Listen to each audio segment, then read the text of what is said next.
What's good, everybody? It's Monster Chappie. We're back for part 2 of In the Lab, and in this video we're going to kind of recap what we did on part 1 as far as the new features and the new buttons, and we're going to actually show you in the real, in a game environment, if you will, what that's going to look like, as well as some of the older features, kind of combining the new and the old.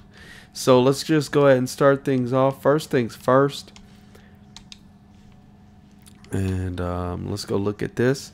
So the new passing, you've got high pass, low pass, you've got normal pass. All right, and which one of those you're going to want to do really just depends on the route, depends on the timing, depends on the defense, etc. So you just got to mess with that. As far as that goes, you got to see which one's going to be best for you, depending on the situation. Again, high pass, low pass, and then you have the normal pass. Now, the next thing is how much pressure you put on the pass. Are you going to throw a lob pass? Are you going to throw a bullet pass? And then the touch pass. The touch pass this year is different than the previous years. It's not like it used to be. So the lob pass is just tapping it, like in years past. The bullet pass is just pressing the button hard. But to do a touch pass, you actually just hit the button twice. So that's a big difference than in previous years. It's no longer just try to, get a semi-moderate pressure on the control versus a bullet pass. So it was kind of tough in years past to get that because, you try to get that touch pass, you end up throwing a bullet or whatever the case might be. But now you can actually throw that touch pass. So you just hit the button twice and you're going to get a touch pass just as you've seen there.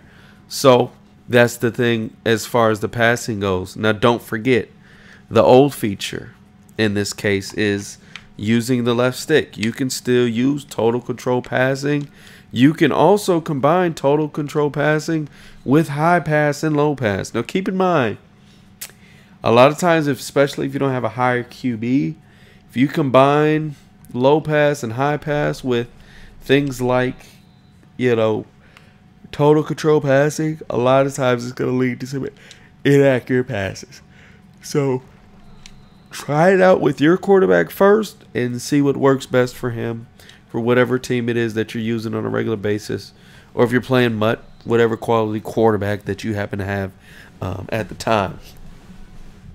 With that being said, there is literally 90 ways you can throw a pass or more. There's more than like 90 ways because you can literally precision in any direction. You can go low pass, high pass, normal pass. You can literally go touch pass, lob pass, or bullet. There's just so many variables this year, not to mention the timing of the pass itself. So get used to passing. Just a lot of things you can do there, so just be aware of that and take advantage of it. Practice it. Practice mode like crazy, and I'll get used to it. Next thing is the catching. What's up with the catching? Okay, now you've got the run after the catch. Essentially, whenever you want to catch it in motion, whenever you want to catch it without slowing down, whenever you want to catch it and get yards after the catch, you're going to use X or square. Whenever there's a jump ball, you want to catch it over somebody. Anything where you need a really high pass, you kind of either want the guy to slow down or you just want the guy to jump. That's when you're going to use Y or triangle. And when you're catching on the sideline or you are trying to avoid a big hit or whatever the case might be, you don't really need any yards after the catch, etc. Then you may want to use a possession catch, which is A or X, depending on the system you're on. And then the last thing to touch on is really two things when it comes to passing. One is what's going to affect your accuracy. Well, everything that affects your accuracy. One is the number of dudes around the guy you're passing to. If there's a lot of guys, more likely that you're going to have an inaccurate pass. The next thing is if somebody's rushing you. As a defender in your area, as a defender, D-tackle, DN, whoever, getting near the quarterback.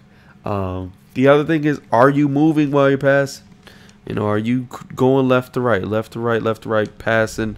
Are you moving, or are you stationary? You want to be stationary to be more accurate. The next thing is obviously the quality of your quarterback. The next thing is going to be how far back you are in the backfield. You don't want to be way back here, you know, trying to throw passes. And you definitely don't want to be throwing off your back foot, which brings me to my next point of, you know, the auto drop back, because there's a lot of things that have the auto drop back. I'll go over how to stop the auto drop back in a future video. But if you don't know how to do that, first things and foremost, you need to watch your drop back. Because if you're trying to throw the pass in the middle of your drop back, you're going to see a lot more inaccuracy as well. Now, one thing I want to finally touch on the offensive side, and what I'm going to consider maybe the most unsung hero of Madden 16, and a very simple tip. It's an older one.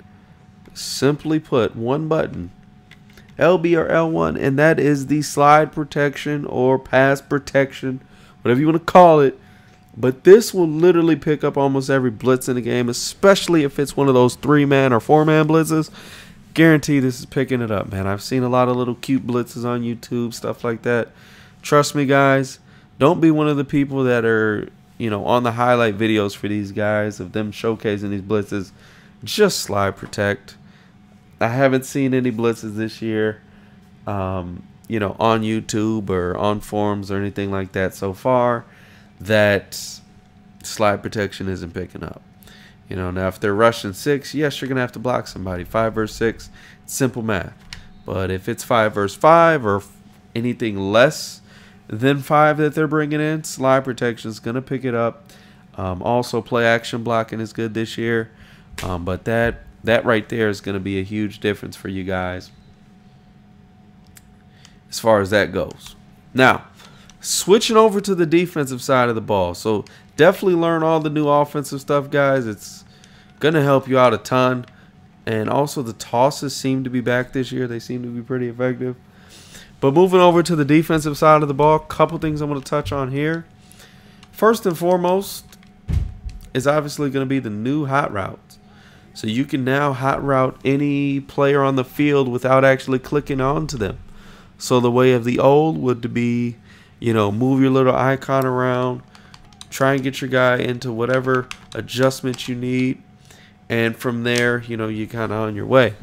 Now you can just hit YY if you want to adjust someone in the secondary, pick out their icon, and then make the adjustment. For linemen, you just hit LB, LB. For linebackers, you hit RB, RB, pick the icon, and then from there, you can make the adjustment.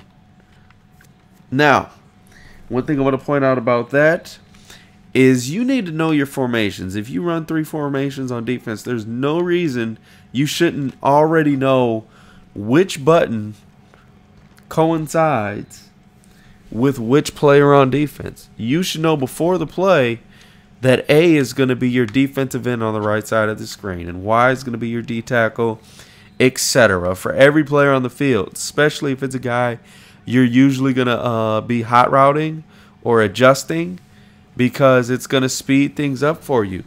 At first, when you're getting used to the new system, you're going to be sitting there like, okay, X, get him in a hot route. But once you get used to it, once you've done it a few times, then you don't even have to think about it, and you're just going to know, hey, if I want to put my DN on the left in a flat, I just do it, and it's done. You don't have to think about it at all. Next thing I want to point out is don't forget the old tactics. What do I mean by that? How about quick blitz the linebacker on the left? Oh, yeah, now he's blitzing. Now, that's 2 buttons versus hitting RB, RB, X, and then right or left on the whatever it is that you're doing, trying to make an adjustment. You know what I mean? It's 4 buttons versus 2. That's the first thing to point out. Second thing I want to point out is sometimes it's just faster to do this than it is to hit LB, LB, and then to do the D tackle. Now, keep in mind, you might end up getting stuck on that D tackle, but if it's like your first adjustment, nothing wrong with doing that. You know, quick adjustment right there, making that happen. Again, it just depends. Sometimes actually moving the arrow, if it's just one dude away like that, is going to be quicker.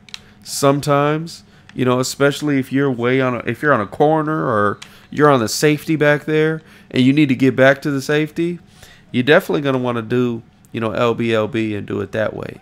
So it just really depends. You need to lab it out, figure out which setups for yourself, what's going to be the quickest way, what's going to be the most effective. If I'm using Freeman, I can click on this guy and go back to Freeman pretty quickly. It's not an issue. But if I'm using the free safety, it's going to be a little bit more of a hassle. So I can go Freeman, Chapman, Freeman, no issue. But if I got to go Lowry down to this guy, yep, just like that, you get stuck on the DN and you get screwed because you can't use her. So just remember the old features as well as implement the new ones. These are some fundamentals, but at the same time, they're beginner, intermediate, and advanced tips, depending on how you utilize them. Finally, quick pro tip to wrap things up. Just an old feature that still works in the game, and that is good old hook zones. What do I mean by that? So if you put a guy in a hook zone like this, so we've got 4 hook zones on the field. They all go straight up. If you actually double base align, they're going to actually spread across the field pretty evenly. So as you can see, this normal play, we hook zone everybody, double base align, and now they're evenly spread across the field, and that's going to help you, cover a bit more of the field. But that's it for this video, guys. I hope you enjoyed. Hope you learned a lot. Leave a like if you did. Let me know in the comments below. Would you rather me start MUT on Xbox One or PS4 first? Because I do have the game on both consoles now, which is good news. Also got some other news for you guys, but I'll be dropping that in the future. With that being said, it's been real. It's been fun. It's Monster Chappie, and we gone.